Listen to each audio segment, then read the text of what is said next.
Hello and welcome to our buzz around session from the Uromigos 22 live meeting in Nashville. You'll see that each panel member is given a buzzer. They are shown a slide that they've not seen before, and whoever buzzes in first from the panel then talks for about 1.5 minutes on the question.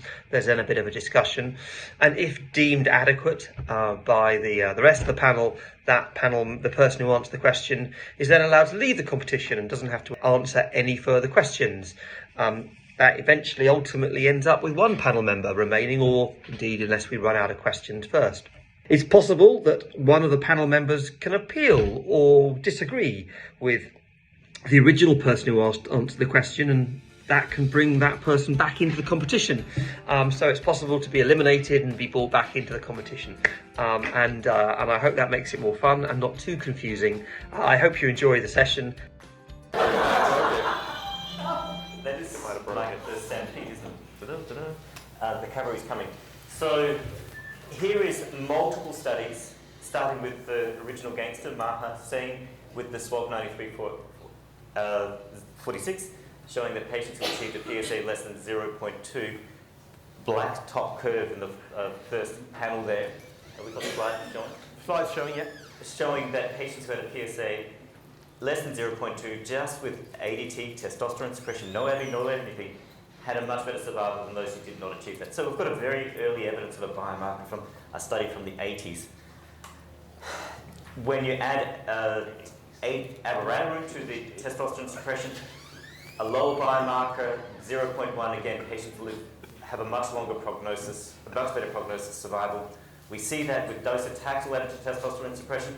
We increase the number of patients who achieve the PSA of less than 0.2. That's a study from that Lauren Harshman did with the charted data. And then on the bottom, the study from the far right is what the outcome by PSA less than 0.2 from the Arasense data. 30 seconds, Sweeney. So the answer there is basically consistently patients who achieve a PSA greater than 0.2 have a better survival. Maybe 0.1 is even more discriminatory when you have intense hormonal therapy. So these patients live a long time. So the question is, can we de-intensify therapy for those who achieve a PSA of less than 0.6 at 6 months? What can you de-intensify, and when would you do it? So I'm actually a believer in what I do in practice, and we'll see if this gets me kicked off, hopefully, that after 2 years of therapy, if they've got a PSA less than 0.1, that you can potentially stop therapy altogether, and I do consolidative radiation. But we can also think about a risk stratification approach, namely those who have a PSA greater than 0.1 at 6 months, can we add a biological therapy, be it a lutetium PSMA, PSMA PET positive, PARP inhibitor, DDR, AKT mutation profile, can they get an AKT inhibitor? So selection for intensification. Sounds enough to me. The panel, any questions if I get Dan? You're going to try and bring Sweeney back into the competition. Am I supposed to hit that? Yeah, that's good. Okay. So just a couple of qualifiers, right? First, does the initial prognostic significance, high volume, et cetera, matter in terms of whether or not and when you stop therapy? For PSA only response. All of these include that to some degree in the multivariate analysis, but we need to get all that data into one IPD, global collaborative hub, and really map that out fully and appropriately. Yeah.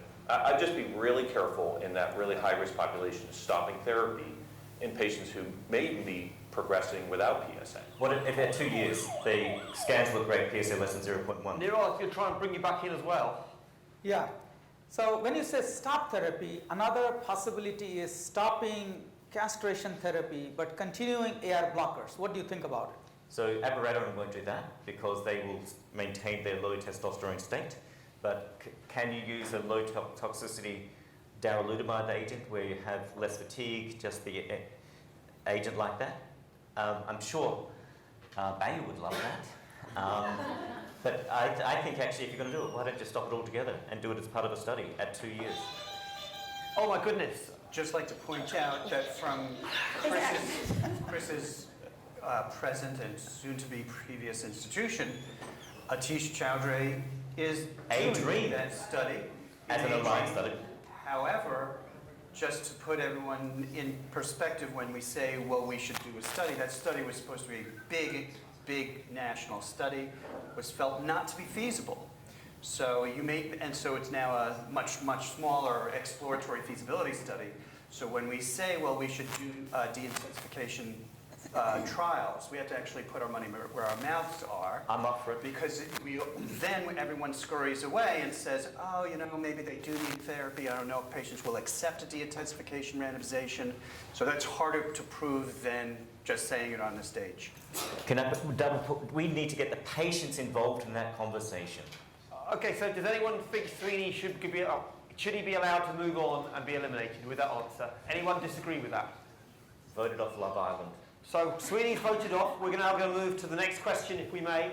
So fingers on the buzzers. Could you just check your buzzers work? Okay, we're happy with that. So, okay, 5, 4, 3, 2, 1.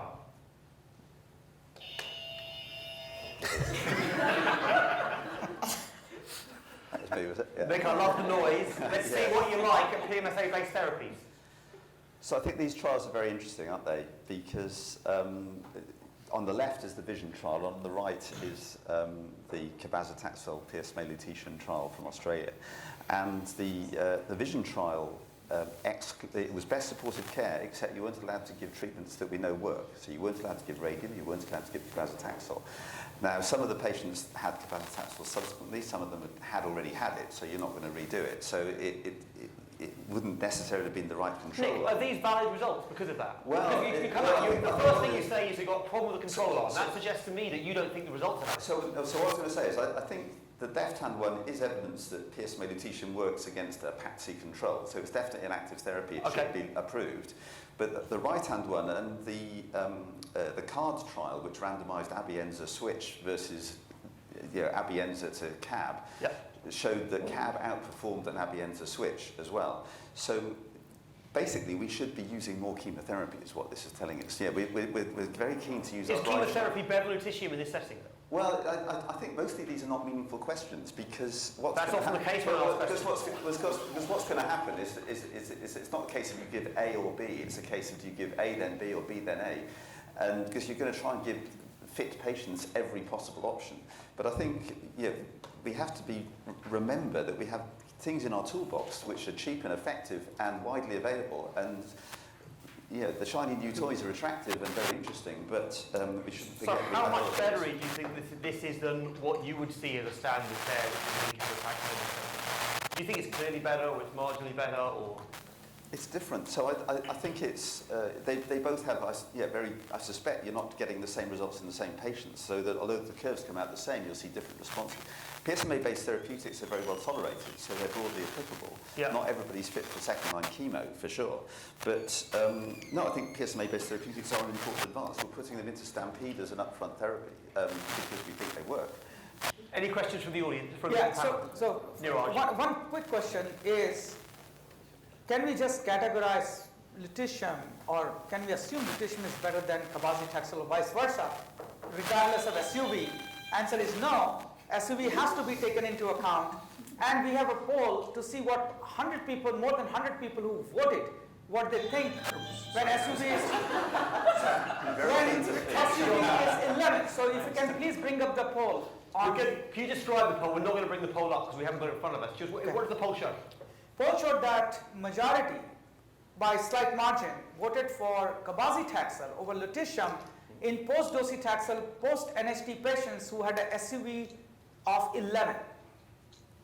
SUV of 11, because therapy used a minimum SUV of 20. Yeah. But Vision did not have any minimum SUV. It's a SUV positive.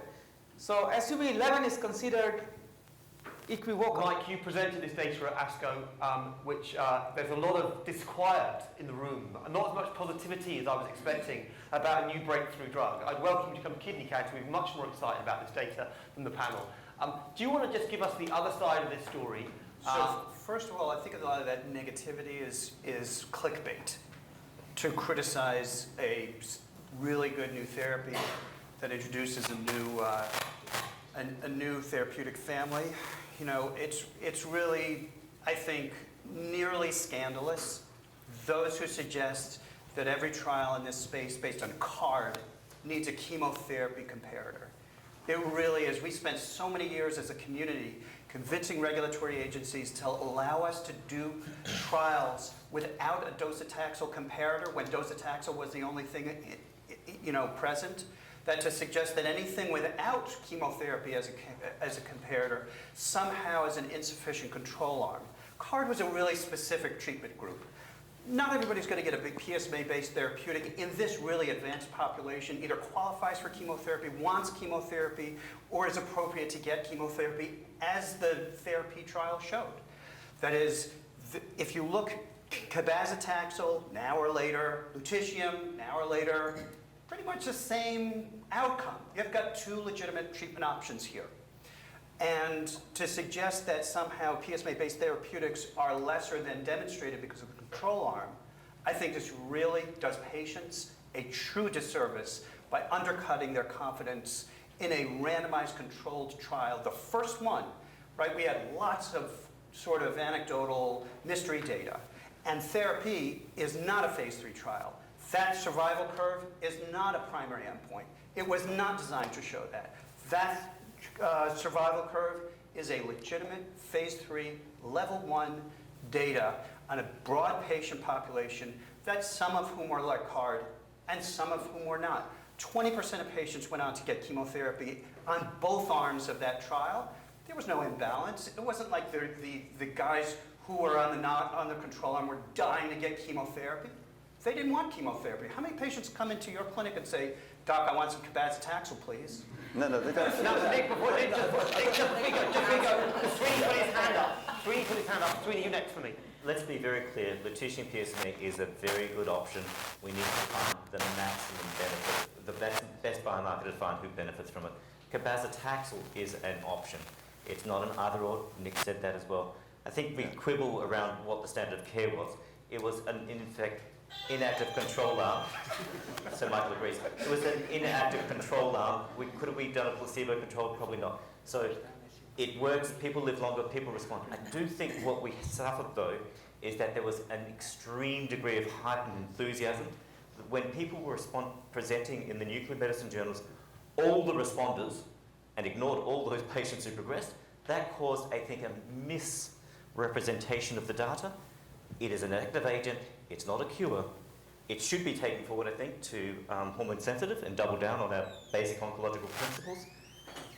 It is a good therapy, it doesn't replace, it adds to our armamentarium. Totally agree with everything you said. 100%. To be honest, I don't think I did say that it's not a genuine Jesus Christ. advantage. That was a prayer. Let's keep that with, it's genuine, it's a Saturday. Hold me away from my button. Far away, Nick. And as I say, I don't think I did say, I agree that the trial gets criticised, and a lot of trials get criticised in the same space for the same reason. Because I think the Abienza switch should not be permitted as a control arm, because I don't think it's a very good control. But I think, I don't disagree that PSMA-based therapeutics are clearly very active. Yeah, as I say, we're putting them in Stampede, so we buy it. But it was more that you shouldn't forget you have other things in the toolbox that get underused, possibly as a result. Does anyone feel we're going to let this go? Does anyone feel it was a great discussion, which I encourage? One question: who thinks we should take this to hormone sensitive in patients with PSMA positive disease? Hands up. Excellent. That's a universal. Everyone who We're didn't good put to your hand go. up, you're on your way. I saw that. So that was great. Anyone feels Nick shouldn't be eliminated from the competition? I want Nick around. I'm going to say that anyone who brings up the control arm as being unethical, they can't leave. Oh, so Nick, you're still in. Nick, you're still in. It's terrific. I love this. I love discussion. Okay, here we go. We're going to go to the next guys. 5, 4, 3, 2, 1. Oh, gee. Tom, why is your name not on that other? It's your study, not mine. Niraj, far away, Niraj. So immune checkpoint inhibition has not worked in metastatic castrate-resistant prostate cancer yet. Sitkinucel-T was an immune therapy, and that did work. Well, immune checkpoint inhibitors. Okay. Yeah. So this is the 10-second summary of this slide. Yes. CYP-T was tested in the context of androgen deprivation therapy era, when there were no novel hormonal therapies, no chemotherapy was there, but there was not much. So I won't include CYP-T here. It's only on immune checkpoint inhibitors. They have not shown activity in mCRPC yet. because the combination therapies were not good enough. I went for a beer with my friend Kareem Fizazi, and he tells me those Kaplan-Meier curves from ipilimumab go apart and stay apart. And had the trial end, at the end point of the trial been a bit longer, and they hadn't stopped the trial early, it would have been a positive trial. He tells me that ipilimumab is active in prostate cancer. The only reason it was a negative trial because the design was flawed. Do you disagree with that? I agree that it is active in some selected patients. We don't know who are those patients. I was involved in this trial. Yes. And this showed positive signal after 8 years post-hoc analysis. Yes. Yeah. There's a tail there. The bottom line, there is a tail. Nick. We need to work out who it is. Yes. I was going to say that the difference in survival at the median is about 10 minutes. So even if it's, Is the control arm okay? Is the control arm I think it's 9. I think it's 9. even if it's positive, really, it's not a very big difference, is it? I mean, yes, there's a bit of a hint of activity. So let's be curvologists. So it's, yes, it's telling you something interesting, but I don't think it's telling you it's an active drug. Can I double down on that? We do not know enough about our therapies. We are very poor in our clinical trial designs when we have a one-size-fits-all. Leukemia, if AML 7+3 was approved based on the median survival, we wouldn't use it. But we use it because there is a 20% 5-year survival with 7+3 in leukemia. The median survival is actually a 9.5 second difference in patients with AML. So I think we need to know the biology, who's have these long-term responders. Obviously not short-term control. The immune therapy did something long-term. It's our tools and our understanding of how to use our clinical trials to best define them. We just don't know it a priori. Nick, there's an opportunity for you to get excluded from the panel again after the previous performance. If you can tell me a little bit about the pembrolizumab data and what we've seen recently over the last year with pembrolizumab, because here we've seen a PD-L1 inhibitor, a atezolizumab, but are the PD-1 inhibitors better than the PD-L1 inhibitors in prostate cancer? Well, I think, going back to what Neeraj says, I don't think there's convincing evidence that any of them are active in the majority of patients. There's a subset in whom they may be active. And I think the thing that we should be doing with all of these trials is especially the IPI tail, where they appear to be separate, is trying to figure out what the differences are between the responders and the non-responders. And I don't think we've got a very good handle on that. Chris, do you want to give a 1-second summary of what you showed in your Nature Medicine publication? Whereas the senior and you were the first. Notice it's not listed down there. So the red is the biomarker piece. Atezolizumab. No, not the detail. You showed some nice biomarker work. So in routine practice, no one should be giving any of these PD-L1 or PD-1 therapies off therapy. There was more toxicity. Red actually looks worse. Bottom line, without selection. However, there are a number of clues in the biomarker population that benefited from it. It's all mapped out. It's all post hoc, but worth exploring. And we should explore that again in the pembrolizumab studies. We should harmonise, global collaborative hub, try and harmonise and see who those patients are. It's the usual suspects in the supplementary material. I don't want to say which they are because I don't want to oversell it, but we should get. We're going to move on, Chris. We're going to move on. Anyone feel that Neeraj and Nick cannot be excluded from the panel on this fantastic answer? I love them. Keep it in. I've got a joke about that, but I can't tell it. Okay, so you're good to go. Okay, so both Neeraj and Nick are out. Chris, you're out as well, aren't you? Yeah. So we won, right? No, you stay with us. I can still be back here whenever I want. You're going to be back in this competition pretty soon, I promise. Okay, here we go. Next question. Are we good? Yeah. 5, 4, 3, 2, 1. Dan. Yes. Okay.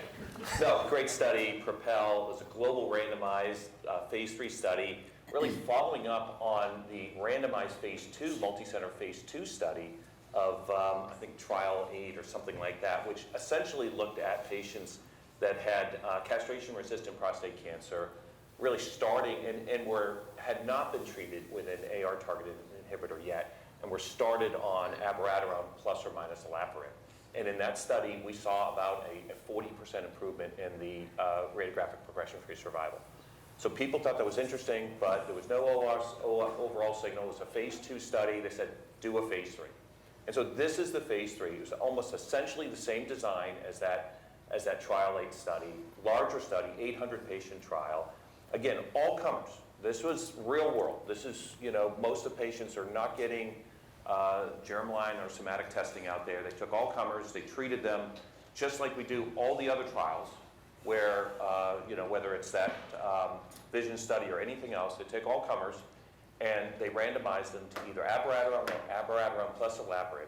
And we see in these cases, I think in the top there is the investigator assessment. You see a wide separation in the radiographic progression-free survival for the overall group. And then you look down at below that, that's the BRCA mutated subgroup analysis. It's even a broader separation. You look over on the other side, on the right side, you see the non-HRR mutant subgroup. So these are now the patients specifically wild type for HRR. And here, interesting, we do see a separation. This is, by the way, about 75% of the population. So it's the majority of the population in this study, and we do see a separation. Interestingly, it's on the back end, so the curves don't separate much for the first 6 months or so, and then they start to get wider over time. So we see that in investigator assessment. What's the endpoint? The endpoint was radiographic progression-free survival. So, absolutely. So we can come back to conversations about RPFS versus OS, but we need to double confirm. Just be clear. This is RPFS. And will that translate into clinical benefit? OS is a question we need to have. So there is an OS secondary endpoint.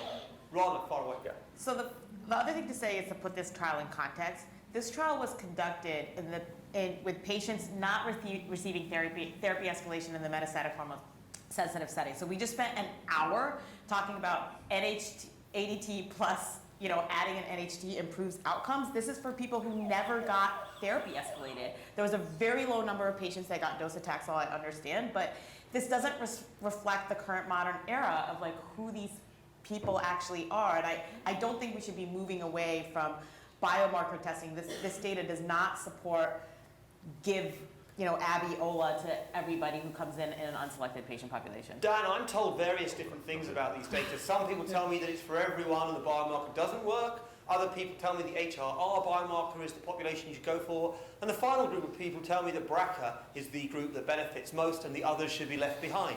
Which of those three answers is correct? All three. No, just kidding. Yeah, right. No, I think the truth is that it's an enrichment, right? If you have a BRCA2 mutation, or BRCA1, you absolutely should be getting this combination up front. If you've not received an AR-targeted therapy for whatever reason, and you're now castration resistant. Patients. No. No, I'm saying if you Just have the a known BRCA2 mutation, yeah. and for whatever reason you haven't received an AR-targeted agent to this point in time, and you're castration resistant, you absolutely should be getting, Abiraterone plus Abiraterone for that population. Yeah. But sorry, no, but it doesn't mean that that's exclusively the group, right? This was, again, you have to look at the trial, what it was primarily set up to do. It was an intention to treat population like most of our castration-resistant trials. Who are your patients and in that it showed a significant effect. Which of your patients are you going to give Olaparib to, assuming you can test patients for the biomarker? Well, I mean, unfortunately, sort of like what Rana said, most of my patients I'm treating early. But I will say that I do inherit patients, I do get referrals from patients that were treated much earlier times before these, because of the natural history of prostate cancer, got ADT alone as therapy, and now becoming castration resistant, 8-10 years on ADT. Now I'm going to be thinking about what's my next step. I am going to be profiling, but I mean, I will consider this specifically for my patients that have BRCA2 mutation. And for those where I'm not sure, we can discuss it, but we'll weigh the pros and cons. Chris, just tell me a bit more about your perspective on those three biomarker groups. So, from what we've learned, RPFS is about 0.75, which is the biomarker negative, rarely translates into an OS or a clinical benefit. And you could possibly, I'm not certain about the non-biomarker positive. The biomarker positive looks really strong in combination, and I suspect that'll lead to an OS benefit when you're having 0.6 and below. That tends to track into an OS benefit. You can't salvage those patients with sequential therapy. What this tells us is that we should be moving a PARP inhibitor into metastatic hormone-sensitive prostate cancer in a biomarker select group in metastatic hormone-sensitive. Push back a little bit. So what about your patients like I described, 8 or 10 years on ADT? Now they're castration resistant, right? We don't have those original tissues on these patients. We can do circulating tumor or we can do cell-free DNA. But say it comes back and it's insufficient at the end of the day, right? It's not a perfect test, right? We can't capture everybody. And so these are the situations where, from our intention to treat overall population, we can see a clinical benefit associated with this. It's not a particularly toxic addition to the therapy. And these patients have median survival of 3 years. We're going to have to And find a these question. patients won't get that drug otherwise. I'm not ready for RPFS to change my practice in that. Chris, I'm putting you back into the competition for being argumentative. And I am. Nick, over to you, and then Neeraj, you, and then we're going to call it. So there's two things about this. The first is the BRCA group does incredibly badly. So there's something funny about the way that group's been selected. I mean, so we think the BRCA ones do worse, but they're doing like twice, they've got half the median survival of everybody else. Poor biology. So but the hazard ratio is very strikingly positive for the BRCA subgroup. Sure. So to your point about PARP inhibition, we're putting it into STAMPEDE. We are only putting BRCA patients in it. So you're voting with your feet, Nick. Yeah. I want to ask a question about other PARP inhibitors in this space, and Neeraj, perhaps you or someone else would like to answer this. Because this isn't the only data. There is some negative data out there. Yeah, and I'm always nervous when we have two drugs, one comes home, the other one doesn't, and we assume that that one works and we just walk away. Actually, and we haven't. they both came home in the biomarker positive. Yeah, so let's rehearse that data right now. So first of all, answering Rena's to a comment, nobody is eligible until 2020. Even we know the data from 2021. Less than 40% patients in hormone-sensitive metastatic prostate cancer got intensified therapy. So 60% did not. So first of all, these patients are going to be developing castrate-resistant prostate cancer over the next 2 to 10 years. So we will have the population who have never received intensification with a ART upfront. Number two is not all PARP inhibitors are created equal, as not all TKIs are created equal. So there is a difference between PARP inhibitors. Niraparib, talazoparib, olaparib, they're all different. We know veliparib doesn't work at all. So just having a name which is similar to each other doesn't mean they are equally potent and efficacious. Are the different programs using the same biomarker panel, or are they different biomarker panels? Essentially, they are similar biomarker panel. Difference is it was retrospectively done. It was not prospectively done. So anytime we do prospective, as you all know, prospectively done biomarkers are considered a lot more credible. I think that's terrific. Dan, I think you're taking a risk, because I was just about to say you're out of the competition and now you're coming in. This is a risky statement. It is a risky statement. Yeah. You said you got nervous when you had other studies that were negative. Yes. But remember, this has got another study that's positive. That phase 2 randomized study was also showed very similar results with the same drug design. So that makes me feel more confident about this. Mike, get him back in. Whether it's clinically significant, we can argue. Plus we have two pending trials, CASPER with rucaparib, which is prospective design much like PROPEL, and the TALAPRO phase 3 study with talazoparib. So we will have an opportunity to sort of sort this out in the future. It may be that we aren't going to get all of the answers that we need from just PROPEL and magnitude. It's clearly set up some diametrically opposed information. You've got two tiebreaker studies that are pending, and so we'll have to see. I have to say, I agree that in the patient population who do not get escalated for hormone-sensitive disease, they've got a BRCA alteration, which we see that they're just like, doing very poorly. They may not have an opportunity to actually get sequential olaparib. I think in that context, I think doing Abby with olaparib in a biomarker selected population in first-line CRPC, I think this data magnitude supports that. We've got to move on. We've got another question to go. Sorry, Dan, I've already eliminated you. You're out of the competition. Can you just put your hand up if you're still in the competition? Chris, you can put your hand up. I do. No, you're okay. It really served me well. Yeah, Rana, who's still in? I'm in. And Chris. Okay, we've got 2 questions. Time for 2 questions. I'll be much more disciplined with this. So 5, 4, 3, 2, 1. Actually, I want Niraj back in. Niraj just had a lovely publication about this, about the SPOK. Can I ask Niraj a question about that? Well, someone has to buzz. I mean, you've got to Fantastic. Fantastic. So I think we're not there yet. I think we need to get there. I think we've all seen the data around SPOK potentially being predictive of improved outcomes and also sensitivity to hormone therapy. I think, asking about, those are the people that are going to be exquisitely responsive to NHGs, but maybe those are also the group of patients where you can de-escalate. We don't know. We haven't designed the right trials. I think where we are with the splice variant data, I think in clinical practice, it's not actually, it doesn't change what we do in clinical practice. May I ask a couple of questions? So what happened to ARV7? New England Journal of Medicine, not heard about it since. Let's get the Bank of England. It wasn't that in England, by the way. It's an acquired mutation that's brought about by treating people with hormone therapy. So mostly these are second Abi-Enza switch patients, and it highlights why the Abi-Enza switch doesn't work, or Enza-Abi switch, whichever way around you want to do it. And just to be clear, it's not a mutation. It's a splice variant, so it can come on and off. It's a splice variant. Yeah, it's not a permanent thing. Dan, what does it do? So it's essentially a shortened form of the androgen receptor, so it's going to make it more constitutively active, and it specifically takes away the exons that enzalutamide binds to. And does it predict resistance to enzalutamide and abiraterone? Oh yeah, absolutely. And what's its Does anyone But use it's it? low- Do you use it? And what's its role? Well, its role is limited because we rarely see it in patients that are Abi-Enza naive. To Nick's point, it's really an acquired alteration. It could be helpful if you were going to consider a second trial or just a second treatment of another AR-targeted therapy, and you really wanted to be sure that made sense. You could try this, but the yield, this isn't necessarily 100% sensitive. You can miss it because it's based on a circulating tumor cell. So this Those was a aren't always flash in the detectable. pan that turned out to be interesting, Yes. biologically sound, Yes. but useless.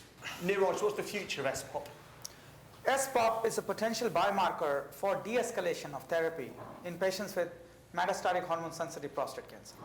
I'm going to chime in also about utility. Yeah. So I know we're only talking about advanced disease, but in the context of locally advanced disease with neoadjuvant therapies, we conducted a study looking at baseline biopsies to see if we can predict who were the extreme responders and non-responders.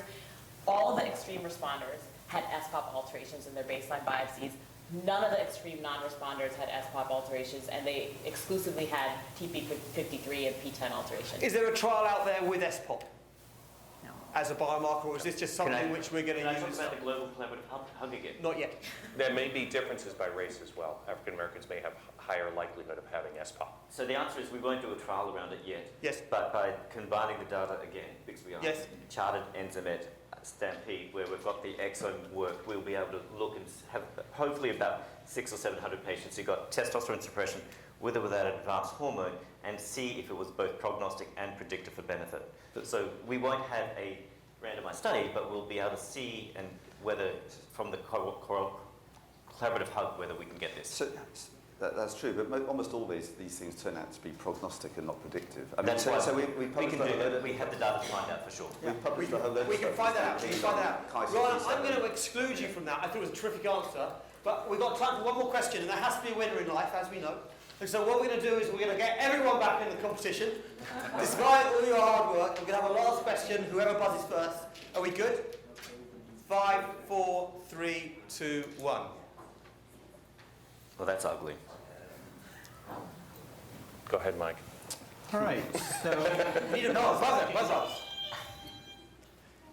I think that this is probably the most important question of the session, and that is, can we identify early those patients who have non-AR-driven disease, the genomic setup for neuroendocrine disease, or treatment-emergent neuroendocrine disease, and should perhaps receive alternative treatments as a result.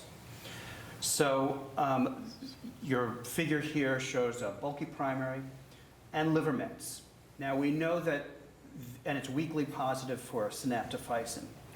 And I'm really speaking now about the excellent work of so many other people in the field, like Misha Beltran and others. Also at Dana-Farber. And Charles Sawyers. So I think that this is a large spectrum of disease, ranging from AR negative disease in the liver to a mixture of histologies, to AR positive and chromogranin positive and AR negative and chromogranin positive, et cetera. We need better ways to really qualify, categorize this whole patient population on the basis of their genomics, their disease heterogeneity, so that we can really develop far superior approaches to these patients. These patients may actually do quite poorly by giving them AR-directed therapy up front and driving them into lineage plasticity and neuroendocrine. Mike, would you give advice to someone like me treating a bit of prostate cancer, not a huge amount, and I come across one of these patients? I'm not going to refer it on, I'm going to have to treat them myself. What advice are you going to give me? How do I identify this patient? What tests do I need to do? And what do I need to think about from a treatment perspective? This is an opportunity to win the competition, by the way. Well, competition's over. In your opinion. At a minimum, you need to genomically profile the patient, right, and you need to stain for... That's going to take me 8 weeks, so I'm not going to do that. And say that again? That's going to take me a while to do genomics, so I'm going to have to jump into do something. So should this guy be getting platinum-based chemotherapy, I guess? For sure. Which is the question, kind of the question you're asking. Yes. This patient should be getting chemotherapy. AR negative directed therapy. Yeah. And I guess a future question is, should this patient be getting an NHT? We don't know the answer to that, but it's quite possible that if he is P53, P10, and RB altered, that perhaps these patients, I'm saying this is hypothetically not standard of care, but maybe these patients should not be getting an AR-directed next generation therapy, because that may actually enhance lineage plasticity. And I'll double down and say that I think actually the question is really, should we be adding a platinum early on? Mm-hmm. Not, the synaptophysin doesn't really define it as a small cell neuroendocrine, definitely should. Yeah. If it's neuroendocrine small cell and it's called small cell, there's a clear reason to give platinum-based therapy. The question is whether to add a platinum to the docetaxel here, and I think that's the question we need to resolve. Now, I think that also for this patient population, and granted this is an initial treatment population, we need to focus on what characterizes this disease, and there are really new ways of imaging these patients that we should really think about, because they are heterogeneous. And I don't know what else this patient has in terms of lymph nodes, et cetera, but looking at TROP2, DLL3, and other more neuroendocrine types. And even FGG, even old school FGG. Yeah, FGG. Can we all agree that Mike won the competition? Oh, absolutely. Yes. Fantastic.